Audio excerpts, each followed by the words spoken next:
Bismillahirrahmanirrahim. Assalamualaikum warahmatullahi wabarakatuh. Alhamdulillahilladzi arsala rasulahu bil huda wa dinil haq liyudhhirahu 'ala dini kullihi walau karihal musyrikun. Asyhadu an la ilaha illallah wahdahu la syarikalah iqraran bihi wa tauhida wa asyhadu anna Muhammadan abduhu wa rasuluh. Amma ba'd, pemirsa Marhaban TV di mana saja berada, telah kita jelaskan pada dua pertemuan yang lalu ya berkenaan tentang tema kita, itu sittatu mawadi minas sirah an-nabawiyah gitu. 6 pelajaran berharga dari perjalanan kehidupan Nabi SAW. Setelah kita menjelaskan tentang muqaddimah ya dalam buku atau matan ini, kemudian setelah itu kita memasuki peristiwa yang pertama ya, dalam sejarah perjalanan kehidupan Nabi SAW adalah kisah turunnya wahyu. Kemudian juga masih kita sedang mengambil pelajaran yang berkenaan dengan akidah pada peristiwa turunnya wahyu. Ya. Jadi kita telah jelaskan pada pertemuan yang lalu bahwasanya ibrah itu adalah mengikuti para utusan Allah dan menempuh manhaj mereka. Sedangkan baik niat disertai dengan buruknya perbuatan tidak bermanfaat. Jadi apa yang mereka sangka ya, misalnya tujuan kami adalah beribadah, tapi ya, mereka meminta atau beribadah kepada orang-orang soleh, kepada malaikat gitu. Mereka mengatakan tujuan kami, niat kami adalah baik dalam rangka beribadah. Jadi baiknya niat disertai dengan jeleknya perbuatan itu tidak bermanfaat. Dan hal yang demikian itu tidak menjadi udzur bagi mereka. Kenapa? Karena Allah Subhanahu wa ta'ala telah mengutus para utusan Allah dan Allah telah menurunkan Alkitab untuk mengingkari hal itu.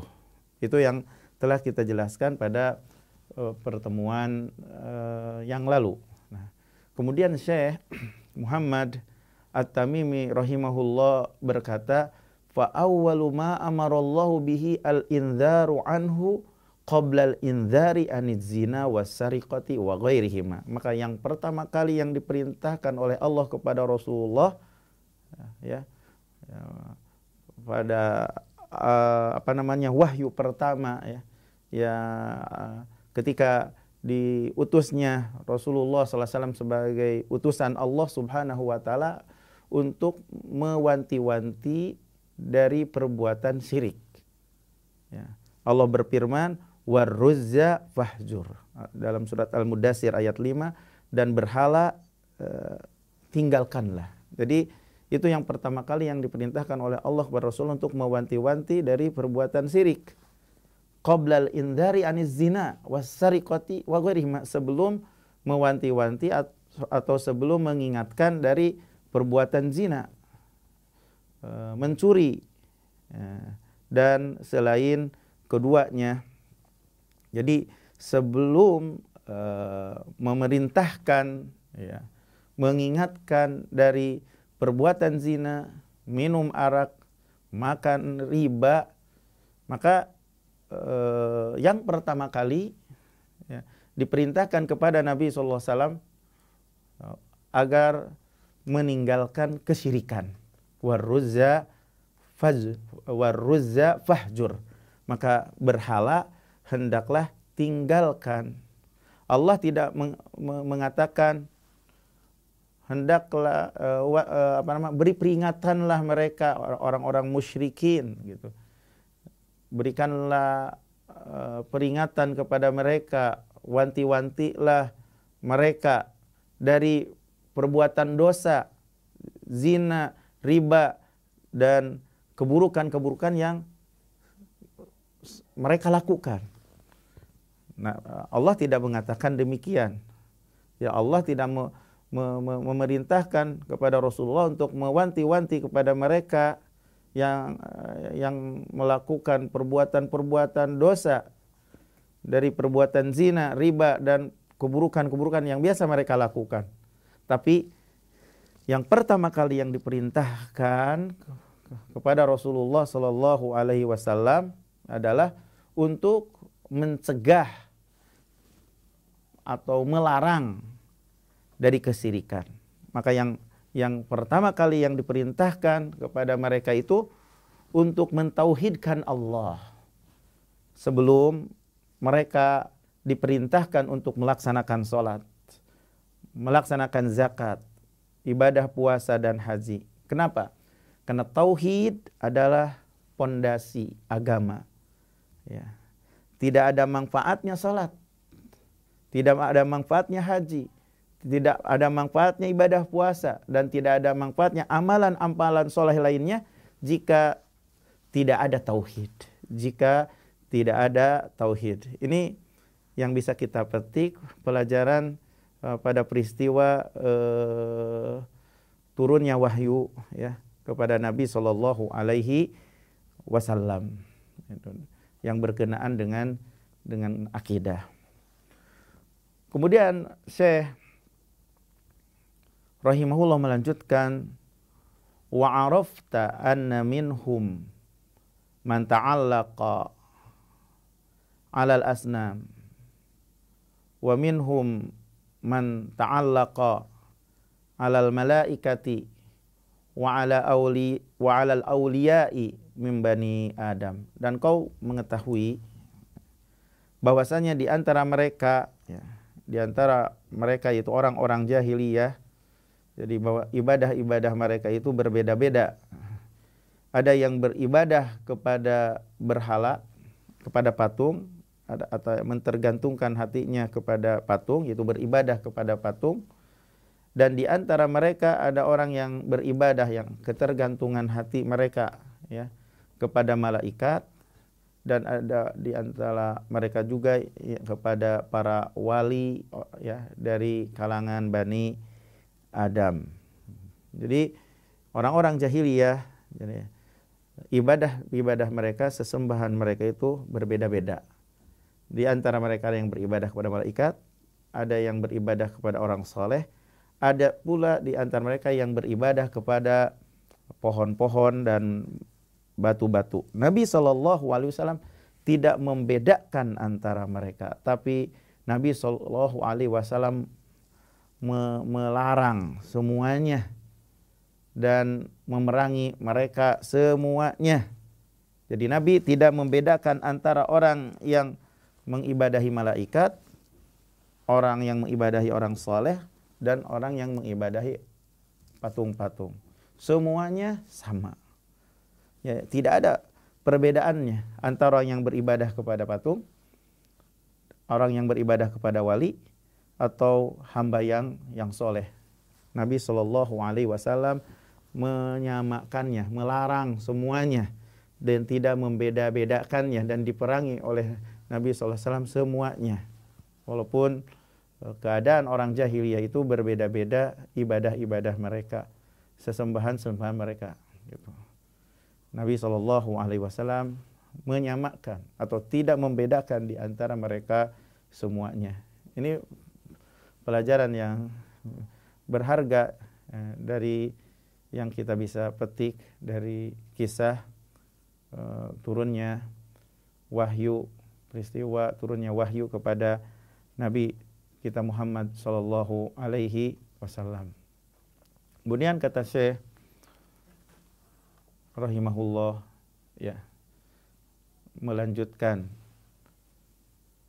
wa yaqulun, dan mereka mengatakan, jadi orang-orang jahiliyah mengatakan, ma nuridu minhum illa syafa'atahum, tidaklah kami inginkan dari mereka kecuali adalah syafaat mereka.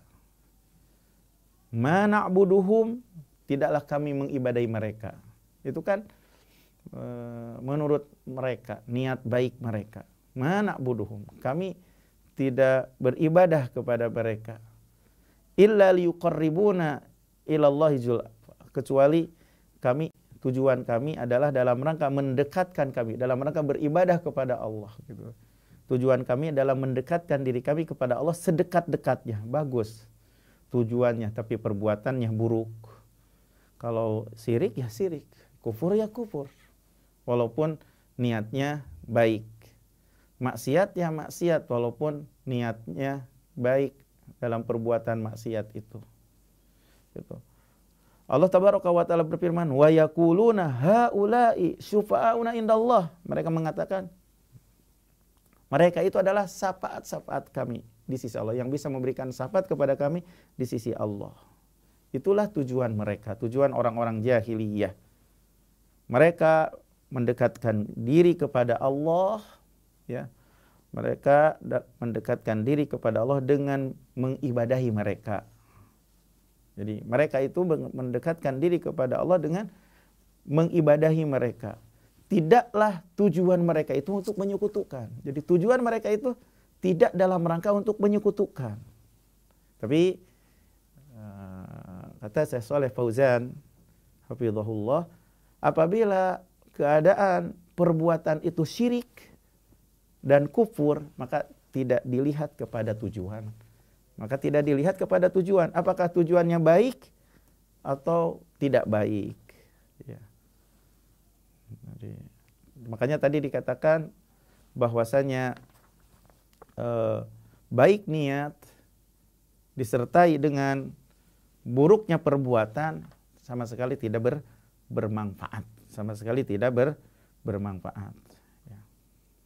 Jadi alasan mereka adalah ma nuridu minhum illa syafaatun. Tidaklah kami inginkan dari mereka, para wali, orang-orang soleh, berhala, kecuali untuk menjadi syafaat bagi mereka. Ya. Bukan dalam rangka apa-apa. Itu tujuan mereka. Bukan dalam rangka untuk berbuat syirik. Tapi sekali lagi ingat, perbuatan syirik, perbuatan kufur, ya adalah tetap perbuatan kufur. Walaupun niatnya baik, gitu. Ya. Wa ma'ahadza, kata Syekh rahimahullah, wa ma'ahadza bada'a bil inzari anhu fi awwali ayatin arsalahu Allahu biha. Wa ma'ahadza, di samping ini, bada'a bil inzari anhu fi awwali ayatin, mulai mengingatkannya, memberikan mewanti-wanti dari perbuatan syirik. Fi awwali ayatin, dalam ayat yang pertama, arsalahullah biha, Allah subhanahu wa ta'ala mengutus Nabi dengan ayat itu. Ya. Apabila Anda memahami hal ini, bahwasanya yang pertama kali yang diperintahkan adalah tauhid. Yang pertama kali yang dilarang adalah syirik. Berarti tidak ada faidah kebaikan perkara apapun disertai kerusakan akidah. Sekali lagi, tidak ada manfaatnya kebaikan apapun, perkara-perkara yang lainnya baik, disertai dengan rusaknya akidah. Ya.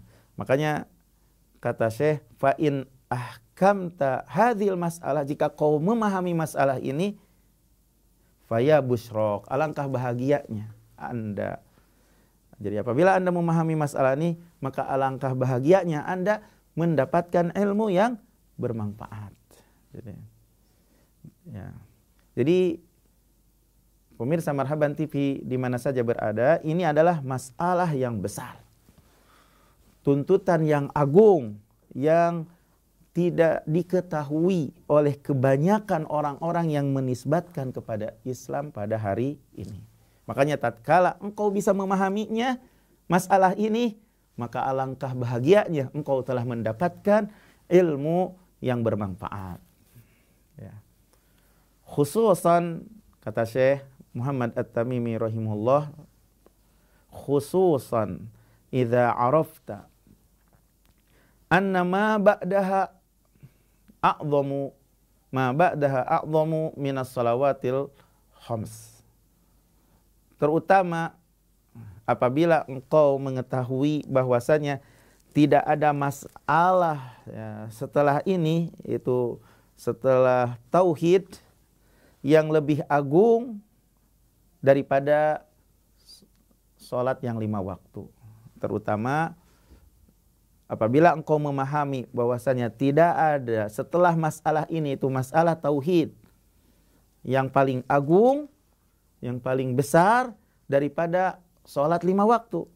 Karena sesungguhnya sholat 5 waktu merupakan salah satu rukun, atau rukun yang kedua ya, dari rukun-rukun Islam setelah kalimat asyhadu an la ilallah wa asyhadu anna Muhammadan Rasulullah. Bersamaan dengan ini, Allah Subhanahu wa taala tidak memerintahkan ya, bersamaan dengan ini besarnya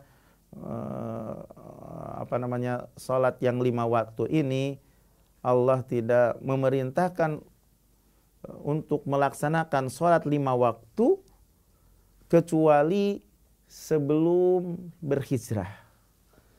Ya. Rasulullah Shallallahu Alaihi Wasallam, sebagaimana yang kita ketahui, menetap di kota Mekah ya, dalam berdakwah 13 tahun. Tidak memerintahkan sholat. Akan tetapi diperintahkan sholat itu sebelum menjelang hijrah pada malam Lailatul Mi'raj. Kenapa perintah sholat diakhirkan? Dalam rangka untuk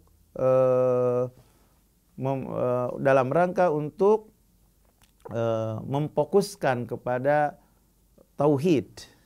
Ya. Karena kalau seandainya mereka sholat, maka tidak akan bermanfaat sholat mereka kecuali beserta tauhid. Ya. Ini pelajaran yang penting yang berharga dalam masalah akidah, dalam peristiwa kisah turunnya wahyu kepada Nabi Sallallahu Alaihi Wasallam. Kemudian kata Syekh, walam tufrad illa fi lailatil Isra sanata ashr ba'da hisari as-Su'abi wa mauti Abi Talib wa ba'da hijratil Habasyah bi sanatain. Dan tidak diwajibkan melaksanakan salat, tidak diperintahkan untuk melaksanakan salat ya, kecuali pada malam Isra pada tahun 10 ya, dari diutusnya menjadi nabi setelah pengepungan salah satu kampung atau Syu'ab dari Syu'ab Mekah ya, dari kampung, di antara kampung-kampung yang ada di kota Mekah dikepung, dibaikot ya, dan kematian Abi Thalib, dan setelah hijrah ke Habasyah 2 tahun baru diwajibkan melaksanakan sholat. Jadi diwajibkannya sholat yang 5 waktu itu di malam Isra dan Mi'raj di tahun ke-10 ya, dari diutusnya Nabi SAW. Dan kisah pengepungan, pembaikotan ya, bahwasanya Rasulullah Sallallahu Alaihi Wasallam dulu mengajak kepada tauhid, mencegah dari kesyirikan, maka dikepung, maka dibaikot. Jadi dulu orang-orang musyrikin ya, menindas Rasulullah dan menindas para sahabatnya. Dulu pamannya Abu Thalib lah yang membela Nabi dari gangguan kaumnya. Allah Subhanahu wa taala menundukkan Abu Thalib pamannya untuk membela Nabi. Padahal Abu Thalib adalah seorang musyrik. Namun Allah Jalla wa ala menundukkan Abu Thalib untuk menjaga Nabi SAW, untuk membela Nabi SAW. Maka tatkala Abu Thalib meninggal, istri Nabi SAW meninggal, yaitu Khadijah radhiyallahu anha. Abu Thalib dan Khadijah adalah yang sangat berjasa sekali dalam membela Nabi SAW. Ketika keduanya mati, semakin bertambah gangguan orang-orang kafir kepada Nabi SAW dan juga kepada para sahabatnya. Jadi dulu mereka sebelum itu ya, telah mengepung Rasulullah dan para sahabat, membaikot Rasulullah dan para sahabat, menghalangi dari makanan, barang, menghalangi pernikahan. Jadi mereka betul-betul telah mengepung di sebuah kampung yang ada di kota Mekah, sehingga mereka kelaparan. Kemudian juga mereka menulis dengan sebab itu di satu lembaran yang digantungkan di Ka'bah dalam rangka untuk membaikot Muhammad dan orang yang beserta Nabi Muhammad SAW. Nah, tatkala meninggal yang membela Nabi SAW, maka kesempatan bagi mereka untuk semakin bertambah, ya, mengganggu Rasulullah dan orang yang bersama Rasulullah SAW.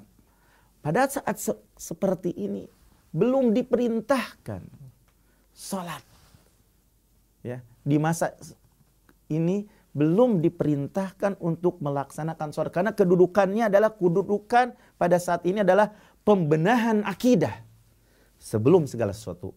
Perbaikan akidah sebelum segala sesuatu. Ini ya pelajaran berharga dari kisah ini gitu.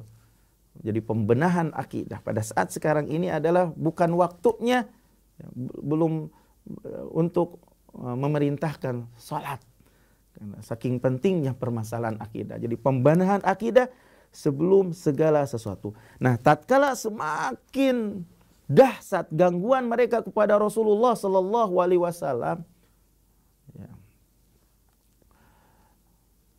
Rasulullah SAW semakin diganggu, dan juga orang-orang lemah dari kalangan para sahabat, ya, yang tidak punya pembela.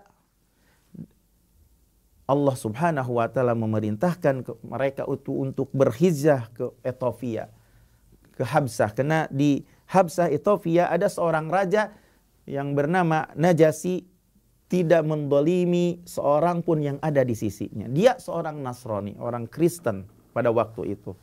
Tapi tidak pernah seorang pun yang didolimi di negerinya. Ini adalah hijrah yang pertama. Yang pada hijrah yang pertama itu ada Utsman dan juga para sahabat kibar. Hal yang demikian itu dilakukan dalam rangka menjaga agama mereka, lari dengan agama mereka. Dan hal ini, hijrah yang pertama ini merupakan sebab keislaman Raja Najasyi rahimahullah ketika mendengar Al-Quran. Ketika mendengar Al-Quran, mendengar dari para sahabat, Allah memberikan hidayah kepada Najasyi, Raja Najasyi, untuk masuk Islam. Ya, Pak Aslam, dia masuk Islam. Nah, orang Quraisy mengirim utusan kepada Raja Najasyi dengan membawa hadiah-hadiah, ya, yang menggiurkan. Dan mereka berkata bahwasanya para sahabat yang berhijrah itu mereka adalah orang-orang yang lari dari kami, yang kabur dari kami, kembalikanlah kepada kami. Tapi Raja Najasyi menolak untuk mengembalikan mereka kepada orang-orang Quraisy. Allah mendustakan prasangka mereka, orang-orang musyrik, dan mengembalikan delegasi mereka itu dalam keadaan rugi. Dan Najasyi rahimahullah terus menerus menjaga kaum muslimin yang ada di sisinya sampai Allah mudahkan, sampai Allah Subhanahu wa taala memberikan kelapangan, ya, kepada para sahabat ridwanullah alaihim ajmain. Nah, kemudian Syekh rahimahullah, Syekh Muhammad At-Tamimi rahimahullah melanjutkan, fa idza arafta, apabila kau mengetahui, anna tilkal umuril katsirah wal adawatil balighah, bahwasanya beberapa perkara yang banyak, jadi gangguan-gangguan yang banyak dan permusuhan yang sengit, ya, permusuhan yang sengit, ya, apabila engkau mengetahui masalah ini, ya, kullu dzalika inda hadhil mas'alati qabla fardis salawat. Semua masalah ini terjadi ya, qabla fardis salat, sebelum diwajibkannya salat.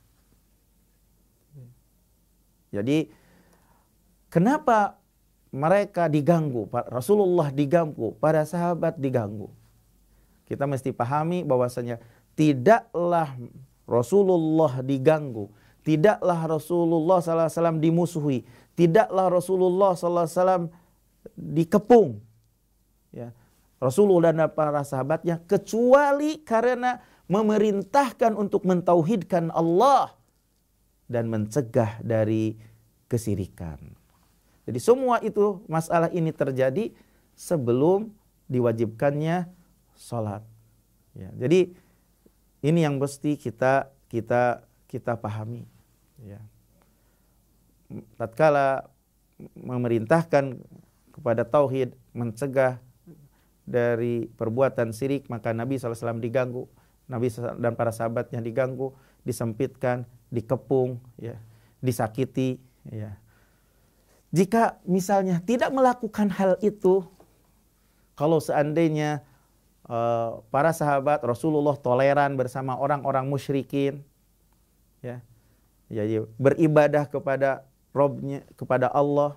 Jadi Rasulullah beribadah kepada Allah dan para sahabat yang mengikuti juga beribadah kepada Allah dan meninggalkan mereka, tidak mengusik apa yang dilakukan, tidak mengusik, tidak mengganggu, tidak memerintahkan kepada tauhid, tidak mencegah dari kesyirikan, meninggalkan apa yang mereka lakukan oleh orang-orang musyrikin, tentu mereka tidak akan mengatakan sesuatu.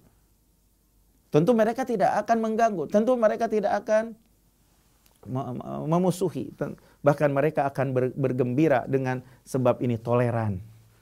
Nah, toleran ini pada saat sekarang ini, ajakan untuk hidup barengan ini adalah slogan-slogan yang didengungkan oleh orang-orang kafir pada hari ini. Mari kita hidup barengan saja, toleran, gitu kan. Janganlah Anda mengatakan sesuatu pada agama kami, sebagaimana kami tidak akan mengatakan sesuatu pada agama kalian. Perkataan mereka, slogan mereka itu adalah slogan-slogan dusta, karena mereka itu memerangi Islam.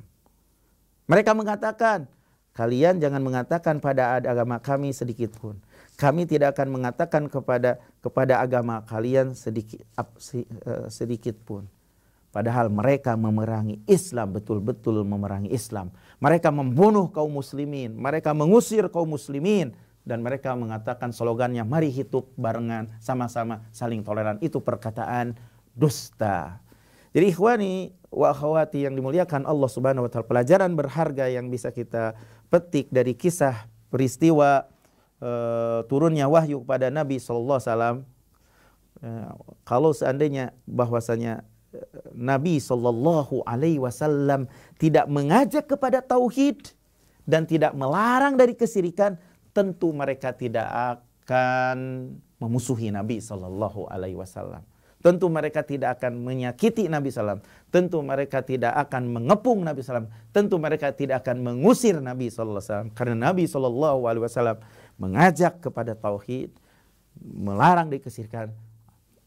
Terjadilah apa yang terjadi, yang mereka lakukan kepada Nabi SAW dan para sahabatnya. Ini pelajaran berharga yang mesti yang bisa kita ambil dari peristiwa kisah turunnya wahyu kepada Nabi Sallallahu Alaihi Wasallam. Demikian yang bisa kami jelaskan, yang bisa kami sampaikan. Semoga bermanfaat. Wassallallahu ala nabiyyina Muhammad wa akhiru da'wana alhamdulillahirabbil alamin. Wassalamualaikum warahmatullahi wabarakatuh.